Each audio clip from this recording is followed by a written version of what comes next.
As forças naturais explicam a informação do DNA? Mas afinal de contas, o que é DNA? Bem, essa imagem está representando a estrutura da molécula do DNA.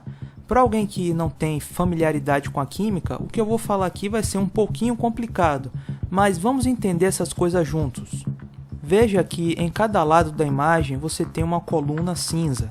Essas colunas cinzas representam a chamada espinha dorsal de fosfato de açúcar, e elas possuem açúcares e fosfatos. Os fosfatos estão representados pelos círculos pretos com as letras P, e os açúcares estão representados pelos pentágonos com as letras S. E veja também que no meio você tem as chamadas bases. É aí que está a informação da molécula do DNA. Perceba que a espinha dorsal, a parte cinza, as colunas cinzas, são sempre iguais, porém a parte do meio não é igual, e é aí que mora a informação da molécula do DNA. É o arranjo específico dessas bases que constituem a informação da molécula do DNA. A questão é a seguinte: esse arranjo específico das bases é explicado pelas forças de atração química?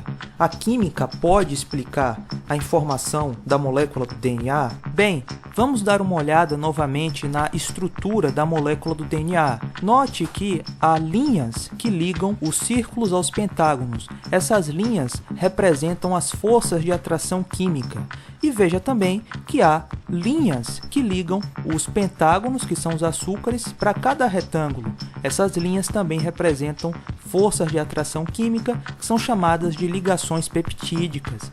Mas veja que no meio, entre as bases, as linhas estão pontilhadas. Isto porque não há uma força de atração entre as bases. Essas linhas pontilhadas representam ligações de hidrogênio. Isso significa que não há nenhuma força de atração que possa explicar o arranjo específico dessas bases. Outra coisa importante para se comentar é que a força de atração química entre as bases e a espinha dorsal da molécula do DNA são as mesmas, não há uma diferença nessas forças, ou seja, a força química de atração entre o T e a espinha dorsal, ou entre o C e a espinha dorsal, ou entre o A e a espinha dorsal, ou entre o G e a espinha dorsal, são a mesma força. Essa força não faz diferenciação entre as bases.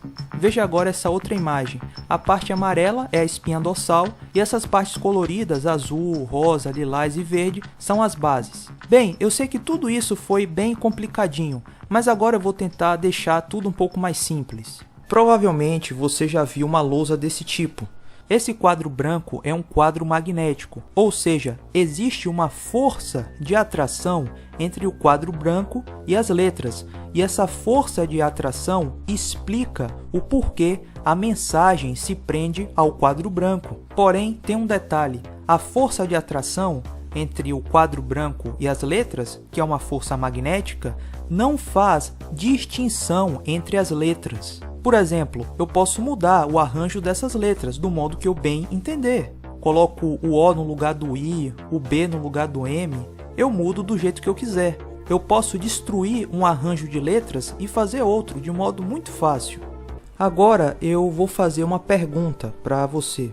A pergunta é a seguinte: a mensagem que está escrita no quadro branco é resultado da força magnética entre o quadro e as letras?